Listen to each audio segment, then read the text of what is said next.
मनाने जाओ, तीज त्योहार पर अमावस्या पूर्णिमा आदि जो भी उत्सव मनाने के लिए आप किसी नदी के घाट पर जाते हो, किसी तालाब के घाट पर जाते हो, किसी कुंड के किसी सरोवर के घाट पर जाते हो, और यदि आप स्नान कर रहे हो किसी पवित्र नदी में, तो वहां की बालू रेत उठाकर शंकर भगवान के शिवलिंग बनाकर जो पूजन करता है, मात्र 5 बार उसी नदी का जल शंकर को समर्पित कर कर, भले दिया नहीं है अगरबत्ती नहीं है, जल चढ़ाकर जो शिवलिंग को विसर्जन कर देता है, उसके पूर्वजों को पिंड की भी जरूरत नहीं पड़ती, वो तर जाता। उसके पूर्वजों को पिंड भाग की भी जरूरत नहीं पड़ती, उसकी तृप्ति स्वतः ही हो जाती है। क्यों करा जाता है पूर्णिमा का व्रत? पूर्णिमा का व्रत करने का कारण क्या है बताइए? आप इतने सालों से कर रही हो, कई माताएं कर रही होंगी पूर्णिमा का व्रत। एक समय फलाहार करती हैं, एक समय भोजन करती हैं। भोजन में खीर का होना जरूरी होता है पूर्णिमा के व्रत में, दूध की सामग्री होना जरूरी होती है पूर्णिमा के व्रत में। 12 महीने की पूर्णिमा करो मना नहीं है, और पूर्णिमा उठाने का भी समय होता है चैत्री। चैत्र के महीने की जो पूर्णिमा होती है, चैत्री पूर्णिमा पहली पूर्णिमा मानी जाती है, इसलिए चैत्री पूर्णिमा को सिद्ध पूर्णिमा कहते हैं, कार्य सिद्धात्री पूर्णिमा कहते हैं, सिद्ध करने वाले। मनोरथी पूर्णिमा कहते हैं, मनोरथी पूर्णिमा। इसलिए पूर्णिमा का व्रत कहां से उठाया जाता है? चैत्र के महीने की पूर्णिमा से पूर्णिमा का व्रत उठाया जाता है कि मैं महीने की पूर्णिमा करूंगी तो वो चैत्र पूर्णिमा से उसको उठा लिया जाता है। पर उसका एक नियम रहता है, आप फलाहार करें अपनी जगह पर है, पर एक समय भोजन कर रहे हैं वो अपनी जगह पर, भोजन के साथ में मीठे के साथ थोड़ा दूध की सामग्री होना जरूरी होती है। और क्यों करते हैं पूर्णिमा का व्रत, किस लिए किया जाता है, क्यों करा जाता है, उसका व्याख्यान वर्णन शिव महापुराण के अंतर्गत स्कंद पुराण में लिखा गया। स्कंद पुराण में वर्णन किया है श्री वेदव्यास जी महाराज ने, कहा ये पूर्णिमा का व्रत इसलिए किया जाता है कि व्यक्ति का जब मन गलत भ्रम में जाने लगता है, मन जब गलत जगह पर जाने लगता है, तो ये मन को गलत जगह पर ले जाने वाला कौन होता है? तो कहा ये चंद्र होता है। व्यक्ति की राशि के अंतर्गत, व्यक्ति की पत्रिका के अंतर्गत, व्यक्ति की ग्रह दशा के अंतर्गत जब चंद्र बेकार चलता है तो व्यक्ति अच्छा करते करते भी बेकार करने लग जाता है। चंद्र डोल रहा है। कई माताएं कहती हैं गुरुजी हमारे बेटे को आशीर्वाद दीजिए, बहुत गलत संगत में जा रहा है, मतलब समझ जाना कि चंद्र गड़बड़ जा रहा है। बेटी अगर गलत मार्ग पर जा रही है, बेटी अगर गलत संगत में जा रही है, किसी अन्य व्यक्ति की ओर आकर्षित हो, चंद्र गड़बड़ हो रहा है, उसका चंद्र कहीं जा रहा है। कोई पुरुष, कोई लड़का, कोई गलत मार्ग पर जा रहा है, चंद्र गड़बड़ हो रहा है। घर में जो क्लेश उत्पन्न होता है, घर में जो विवाद उत्पन्न होता है, उस विवाद को रोकने के लिए केवल चंद्र की ही, इसलिए तो पूर्णिमा घर की नारियां हमारे यहाँ हिंदू धर्म में यहाँ तक स्कंद पुराण में कह दिया कि प्रत्येक पूर्ण, आप लोग कभी आप लोगों ने सत्यनारायण जी की कथा करवाई है? जितने लोग आस्था चैनल पर कथा सुन रहे हैं, जितने लोग फेसबुक यूट्यूब पर कथा सुन रहे हैं, यूट्यूब पर कथा का श्रवण कर रहे हैं, उनने कभी सत्यनारायण की कथा करवाई होगी। तो उसमें लिखा है हर कार्तिक, हर पूर्णिमा को, हर संक्रांति को ब्राह्मण सत्यनारायण भगवान की कथा या राजा या वैश्य कथा को कराता था, या बढ़िया कथा कराता। सुनी कि नहीं सुनी ये बात? सत्यनारायण भगवान की कथा में लिखा है, स्कंद पुराण के अंतर्गत जो सत्यनारायण भगवान की कथा का स्मरण किया उसमें लिखा है प्रत्येक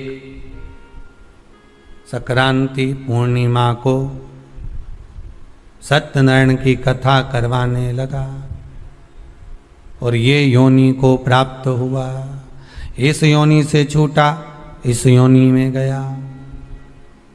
लिखा है, सब कुछ लिखा है।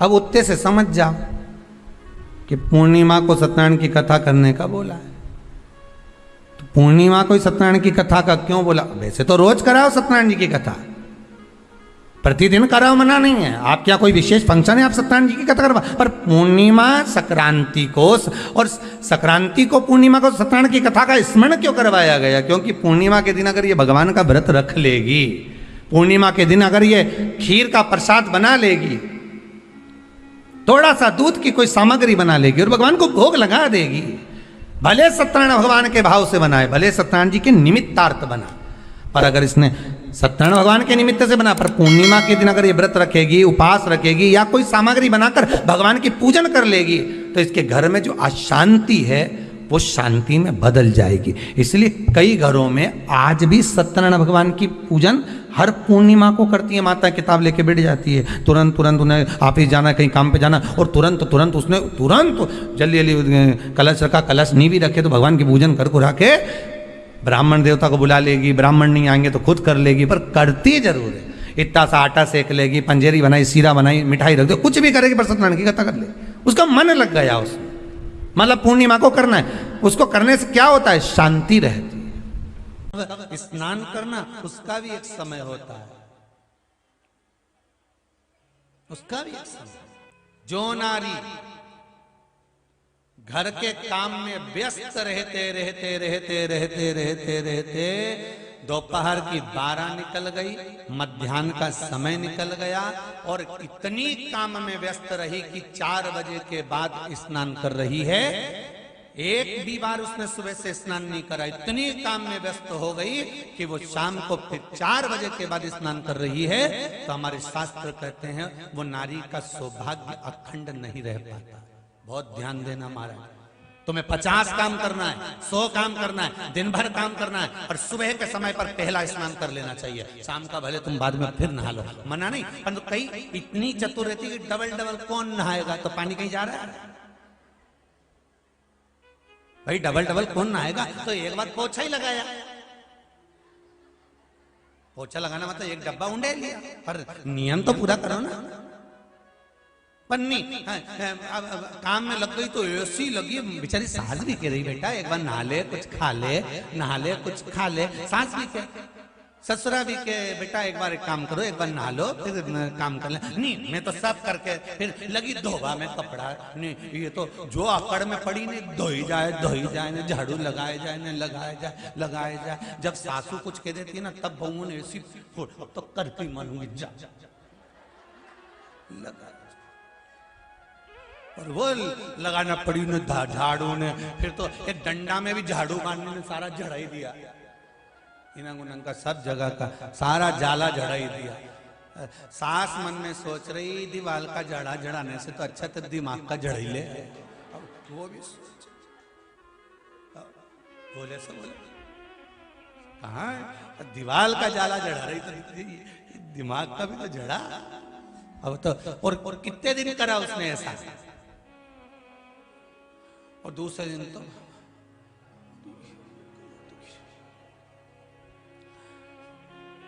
सास ने आवाज लगी, बेटा बहू, ओ बहू।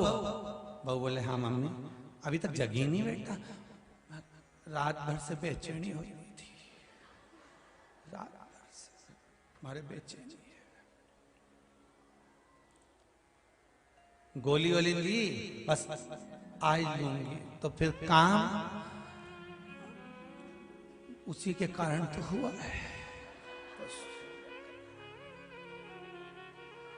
सब अब क्या मतलब है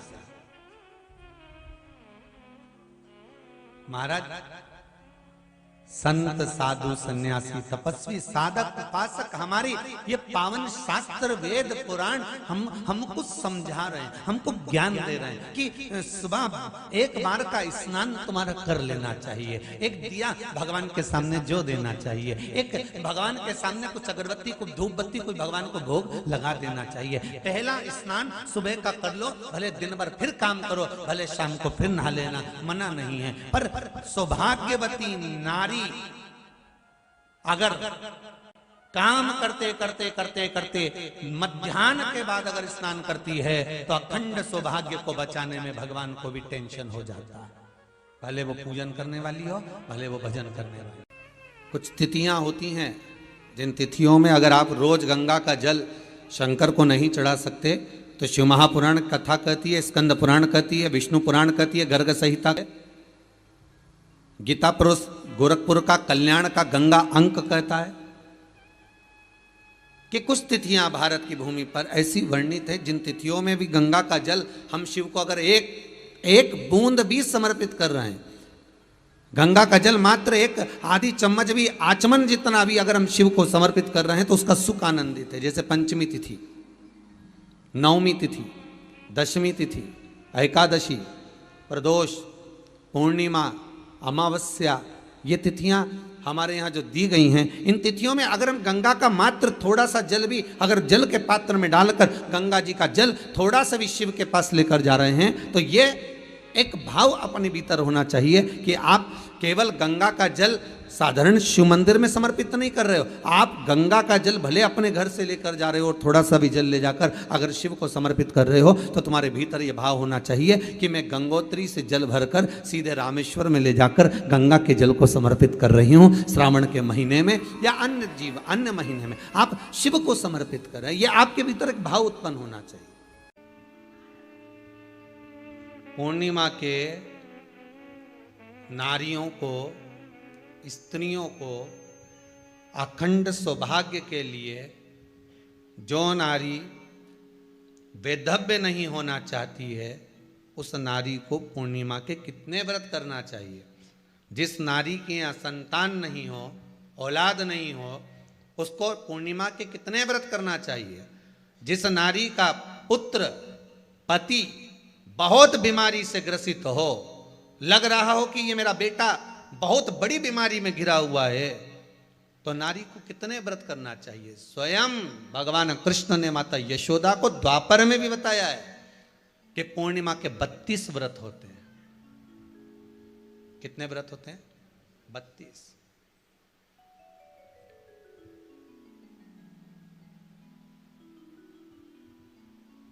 स्वयं भगवान कृष्ण यशोदा रानी को, माता यशोदा जी को भी बता रहे हैं 32 व्रत।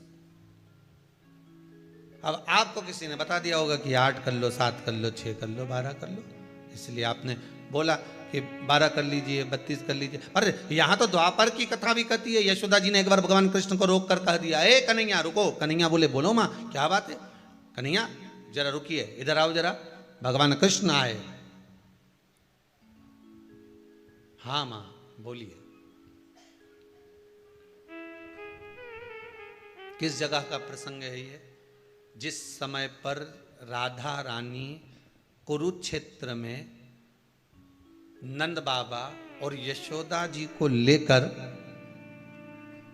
कुरुक्षेत्र के कुंड में, ब्रह्म सरोवर में स्नान कराने के लिए लेकर जाती है, ग्रहण का समय पर। और जब भगवान कृष्ण उस कुरुक्षेत्र के उस सरोवर में स्नान करने आते हैं, तब यशोदा जी ने अपने लाला से प्रश्न किया है, पूछा है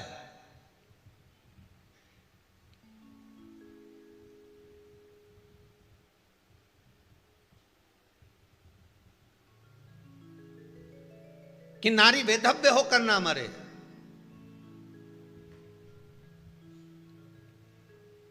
उसका पति कोई रोग से ग्रसित ना हो, उसका पुत्र किसी रोग में ना पड़े।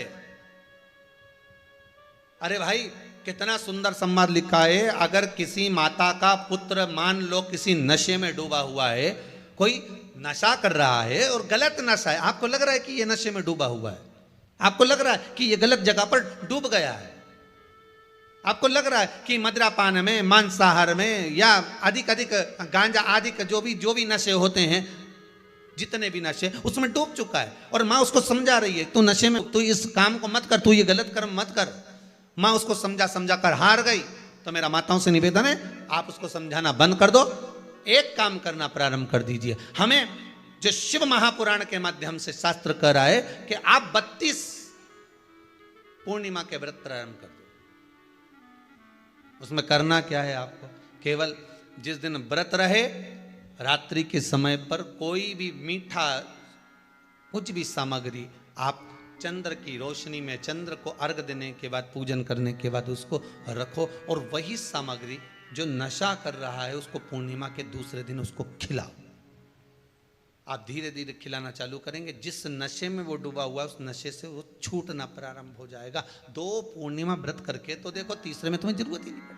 धीरे धीरे आप रुक, वो छूटना प्रारंभ हो जाएगा। स्वयं भगवान कर रहे हैं। यशोदा मैया ने कन्हैया को रोक लिया कुरुक्षेत्र के उस मैदान में,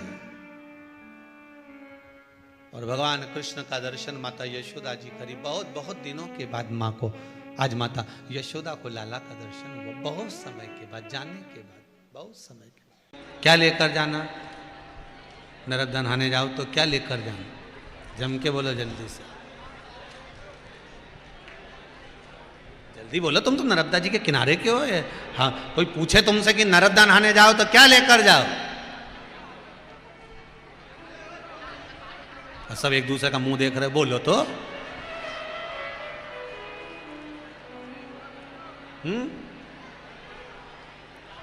टाविल, हे रे राम,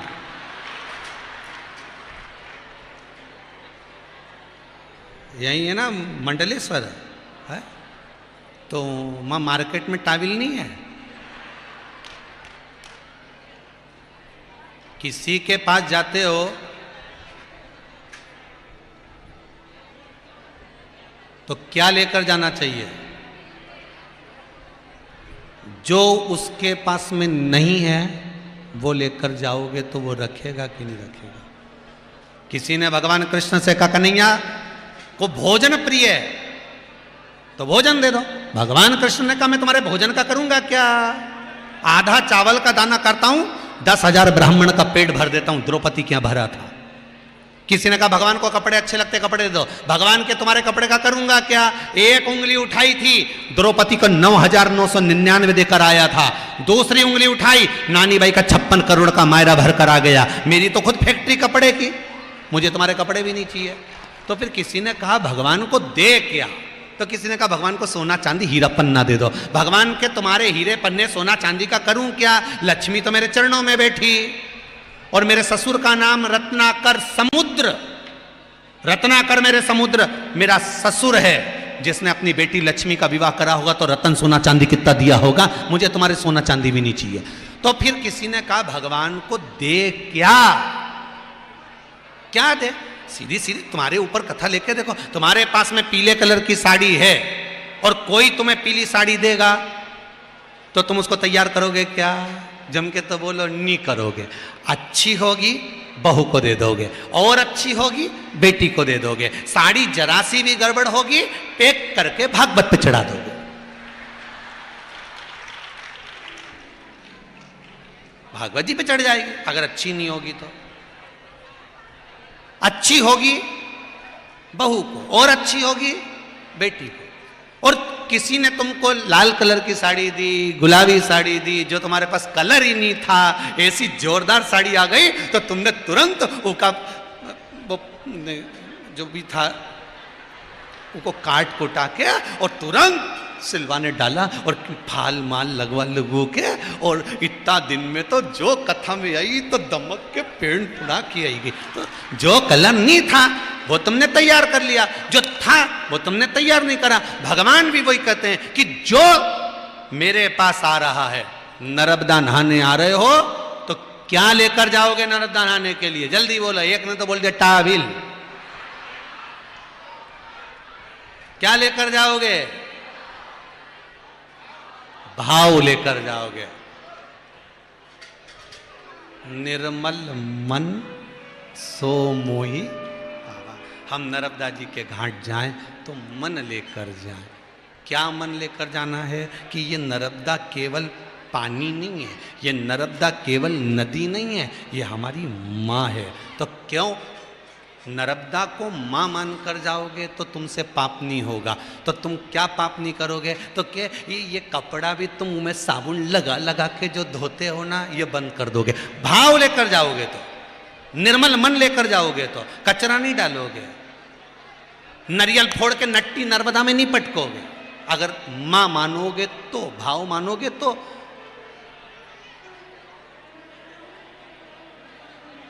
दिल मान माँ नर्मदा तो है कलयुग की गंगा, दर्शन से तेरे मन हो जाए चंगा। माँ नर्मदा तो है कलयुग की गंगा, दर्शन से तेरे मन हो जाए चंगा। यमुना, सरयू, क्षिप्रा, मंदाकिनी, नर्मदा, जितनी पवित्र नदी होती हैं, इन नदियों में आप लोग एक बहुत बड़ी गलती करते हो कि दोने में दिया लेते हो और दोने में दिया लेकर उसको रखकर और आप नदी में दिया जलाकर बहा देते हो। शिव महापुराण की कथा इसकी महत्वता नहीं कहती। शिव पुराण कहती है गंगा माँ है, नर्मदा माँ है, क्षिप्रा माँ है, सरयू माँ है। तुम्हारी सास कहीं बैठी हो,